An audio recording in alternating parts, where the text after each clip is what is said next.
श्री कृष्ण कन्हैया लाल की, श्री निजानंद स्वामी की, श्री प्राणनाथ प्यारे की। सोई मोमिन जाको सक नहीं और दिल अरश हक हुकाम, पट खोले नूर पार के आए दिल में हक कदम, आए दिल में हक कदम। श्री कृष्ण कन्हैया लाल की। पहले पट दे खेल देखाइया, दई फरामोशी हासी को। अक्षरातीत धामधनी ने किस प्रकार किया है? पहले खेल दिखाया, आवरण डाल करके, ब्रह्मात्माओं के ऊपर आवरण डाल करके खेल दिखाया, और दई फरामोशी हासी को फिर उनको एक प्रकार की नींद जैसी दिला दी। तो वो किस लिए? हास्य करने के लिए दिया बेशक इल्म अपना, फिर उनको जागृत करने के लिए ज्ञान भी दिया, ब्रह्म ज्ञान, तारतम ज्ञान स्वयं आकर के ज्ञान दिया, तो भी ना आवे होश में। इतना होने पर भी ब्रह्मात्माएं ऐसी फरामोशी में है, ऐसी नींद में है, भ्रम की नींद में, कि होश में आई नहीं रही है, सचेती नहीं हो रही है। इल्म अंदर जगाइया तिन में जरा न सक, तारतम ज्ञान अंदर से जागृत करता है, आत्मा को जागृत करता है, उसमें कोई संदेह ही नहीं है। कहे हुई है होशी अरसों की, रूहें बैठी कदम तले हक। अब ऐसा कहते हैं कि हुई है होशी अरसों की, तो अरसों धाम के विषय में जानकारी हुई है ब्रह्मात्माओं को, तारतम ज्ञान प्राप्त होने से। धामों के विषय में कौन कौन से धाम के विषय में? अक्षरधाम और परम धाम, क्योंकि अखंड अविनाशी यही है। और जिनको अभी नहीं हुआ, भविष्य में होगा उनका ज्ञान, परम धाम का ज्ञान भी होगा। रूहें बैठी कदम तले हक, तो ये ब्रह्मात्माएं पूर्ण ब्रह्म परमात्मा के चरणों में बैठी है, ऐसा भी अनुभव होगा। इन बातों सक जरा नहीं, तो दिल अरस कया मोमिन। इन बातों में जरा भी संदेह नहीं है ब्रह्मात्माओं के हृदय में। हाँ, इसलिए ब्रह्मात्माओं को धाम हृदया कहा है।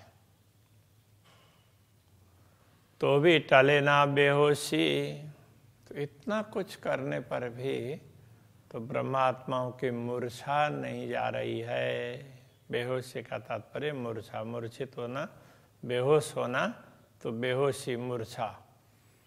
वास्ते हंसी बीच वतन, तो परमधाम में उनकी हंसी होनी है ना, इसलिए उनकी मूर्छा नहीं जा रही है। बिरा सुनत रूहें अरस की, तबही जात उड़तन। ब्रह्मात्माओं का तो कैसा होना चाहिए? विरह की बातें सुनते ही उसी समय उनका शरीर छूट जाना चाहिए। तो परमधाम की आत्माओं में ऐसा होना चाहिए।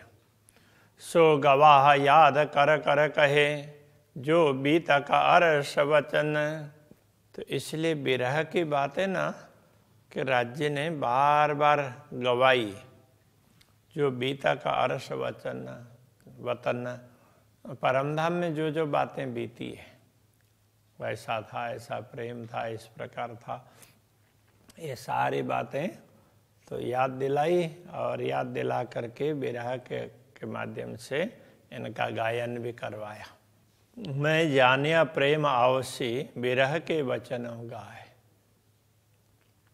प्राणनाथ जी अपने लिए कह रहे हैं, मुझे लग रहा था कि विरह के इन वचनों का गायन करने पर तो प्रेम प्रकट होगा, ऐसा मुझे लगता था। सो अबल से ले अबलों बिरहा गाया लड़ाए लड़ाए, इसलिए मैंने पहले से लेकर के अभी तक बिरहा के वचनों को खूब गाया। बिरहा की वाणी बहुत है तारतम सागर में, तो बार बार बिरहा की बातें, इस बिरहा के वचन इस प्रकार गाए। सो गाए बिरहा न आया, गायन तो किया किंतु बिरहा तो नहीं आया ना। बोलने बोलने मात्र से नहीं होता है, आचरण भी ऐसा होना चाहिए, ये कहना चाह रहे हैं। तो बोला है वचन गाए, लेकिन अंदर से बिरहा नहीं हुआ जैसा होना चाहिए था। प्रेम पड़या बीच चतुराय, तो ये प्रेम है, वो प्रेम होता तो विरह होता, तो प्रेम है ये चतुराई के बीच में पड़ेगा। यहाँ कहने का तात्पर्य, तो विरह के वचन गाने से प्रेम प्रकट होगा, ये सोच करके वचन गाने में ध्यान दिया, तो प्रेम के तरफ ध्यान नहीं दिया, इसलिए प्रेम चतुराई में पड़ गया। हंसी कराई हुक्मे वचनों प्यार लगाए, तो अक्षरातीत धामधनी ने विरह के इन वचनों के प्रति प्रीति लगा कर के और भी विरह को गाएं, तो गाने के तरफ में ध्यान दिया, किंतु अंदर से विरह होना चाहिए, वो नहीं हुआ। इसलिए इस प्रकार से भी धामधनी ने अपना आदेश दे करके हमारी हंसी कराई। सो गाए गाए हुआ दिल सख्त, इस प्रकार गा गा करके दिल है बड़ा सख्त हो गया, कठोर हो गया। मूल इश्क गया भुलाए, मूल प्रेम तो उसको भुला दिया। विरह के वचनों का गायन करते करते मूल प्रेम को भुला दिया। मन चित बुध अहंकारें गुज अरस कया बनाए, फिर भी मौन बुद्धि चित्त अहंकार इनके द्वारा गुज अरस परमधाम के वचनों को कया बनाए, परमधाम के गूढ़ रहस्यों को बड़े सुंदर तरीके से समझाने का प्रयत्न किया। अरस मता जेता होता किया जाहिर नजर मेले, परमधाम की संपत्ति जितनी भी है, जितनी भी हो सके बताई जा सके, किया जाहिर नजरों में ले, उनको देख देख करके बताने का प्रयत्न किया। परमधाम का वर्णन तो बहुत किया ना, तो देख देख करके करने का वर्णन किया। हमें ना आया इश्क सुपने एक किया वास्ते जीने के, तो जिसके लिए ये विरह के वचन गाए थे, प्रेम प्रकट होगा उसके लिए, किंतु हमें ना आया इश्क सुपने, तो ऐसा बना कि हमें तो स्वप्न में भी वैसा प्रेम प्रकट नहीं हुआ जैसा होना चाहिए। तो ये कहना चाह रहे हैं कि विरह के वचन इतने सब गाए और फिर भी प्रेम तो प्रकट नहीं हुआ, जिसके लिए इन वचनों को गाया वो कार्य सिद्ध नहीं हुआ। 14 तवक वेशक हुए इन वाणी के रोशन, जो कुछ गा करके बताया है इस वाणी के प्रकाश से पूरे 14 लोक के लोगों का संदेह दूर हो सकता है। सो इल्मले कायम हुए सुखवेस्त पाए सबन, इसे ब्रह्म ज्ञान के द्वारा तो ये दुनिया के लोग हैं वो अखंड होंगे। सुखवेस्त पाए सबन, तो दुनिया के लोगों को मुक्ति मिली और बहुत लोगों को मुक्ति मिली, बहुतों को मिलेगी। तो इस प्रकार से उनको पूरा पूरा लाभ प्राप्त होगा। तो ये दुनिया के लोगों को, तो दुनिया के लोगों ने तो अच्छा विश्वास पे कर लिया और वो अखंड भी हो गए, हो जाएंगे, बाकी होंगे तो। किंतु हमें तो जो जिस प्रकार का प्रेम प्रकट होना चाहिए वो तो नहीं हो रहा है। हक खिलवत गाए से जाने हम को देशी जगाए, मूल मिलावा का वर्णन और धामधनी के एकांत विहार, एकांत लीला का वर्णन करने से कि हमें लगा कि हम धामधनी हमें जागृत कर देंगे, जाने हमको देशी जगह है। हमें ऐसा लगा कि धामधनी हमें जागृत कर देंगे।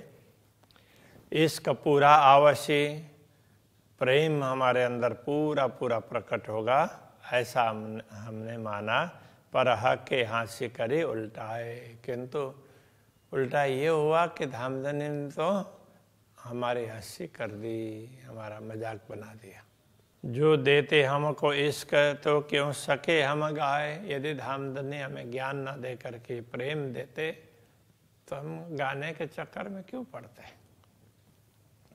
दिल अरस पहुँचे रूह इसके, अरस दिल रूह इसके पहुँचे, ऐसा समझना पड़ेगा। वो आत्माएं जिनका हृदय परमधाम बना है, ऐसी ब्रह्म आत्माएं तो प्रेम से ही परमधाम पहुंचती है। तो ये तक क्यों रहो रूहों जाए। तो ऐसी आत्माओं से इस दुनिया में रहा ही नहीं जा सकता, वो तो सीधा सीधा परमधाम पहुंच ही जाएंगे। सब अंग हमारे हक हाथ में, इश्क मांगे रोए रोए। सारे अंग हमारे धामधनी के हाथों में है, इसलिए हम इश्क मांगे रोए रोए। उनसे हम रो रो करके प्रेम मांग रहे हैं। आप हमें प्रेम दीजिए, इश्क दीजिए मोए अपनो, मैं तासु करूं मिलाप। सब अंग हमारे बांध के, हक आप करे हाँसी सोए। तो धामधनी क्या करते हैं, हमारे सारे अंगों को बांध करके हमारी हंसी करवाते हैं, ऐसा उनको लगा। बांधना का तो तात्पर्य बांधना ने अधीन करके, तो राज्य ने अपने अधीन किया है और इस प्रकार वो हमारी हंसी करवा रहे हैं। हम हुक्म के हाथ में, हक के हाथ हुक्म, हम तो स्वयं हुक्म के हाथ में है और धामधनी के हाथ में हुक्म है। इत हमारा क्या चले, ज्यों जानो त्यों करे खसम। तो यहाँ हमारा क्या चलेगा, जैसा राज्य चाहेंगे वैसा ही होगा ना, जैसा परमात्मा चाहते हैं वैसा ही होता है।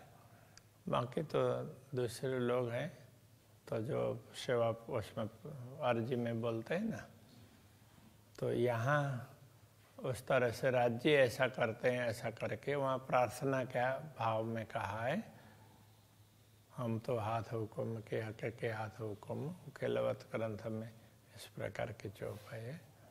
और यहाँ इस प्रकार समझाया, वो थोड़ा बहुत उसको शब्द आगे पीछे हैं। तो यहाँ हमारा क्या चलेगा, तो राज्य जैसा चाहते हैं वैसे ही तो करते हैं। तो ये तो वहाँ है प्रार्थना के भाव में, आपको जैसा ठीक लगे वैसा कर लीजिए। महामत कहे ऐ मोमिनो, हके भुलाए हाँसी को। महामति कहते ही ब्रह्मात्माओं, पूर्ण ब्रह्म परमात्मा ने हमें भूल में डाला, हमें भुलाया है, तो वो हंसी करने के लिए। हम दौड़े जाने वाले इश्क, हमें तो लगा कि हम प्रेम लेकर के दौड़ेंगे तो हमारे अंदर प्रेम आएगा, हम उसी के अनुसरण करेंगे। हमको डारे बका इल्मो, तो उसके स्थान पर हमें तो परमधाम के अखंड ज्ञान में डाल दिया, उसमें लगा दिया कि तुम इस तरह से सब ज्ञान की बातें बताओ। तो क्या कहना चाह रहे हैं, पूर्ण ब्रह्म परमात्मा ने ही हमें भुला दिया क्योंकि वो हंसी करना चाहते हैं।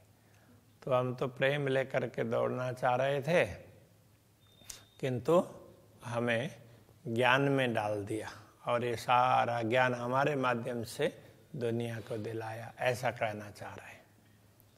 तो इस प्रकार ये परमधाम की बातें, परमधाम का ज्ञान, परमधाम की समझ, ये सारी पूर्ण ब्रह्म परमात्मा ने किस प्रकार से समझाई है, तो उस बात को समझना चाहिए। श्री कृष्ण कन्हैया लाल की।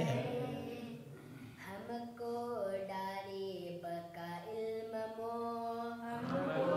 डारे बका महामत कहे मोमिनो, हके भुलाए हाशी को, दिए हंसी को। दौड़े जान्याले इसका, हमको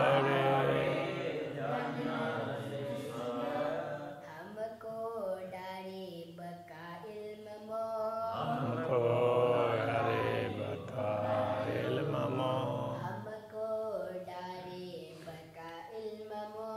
हमको डारे बका इल्म मो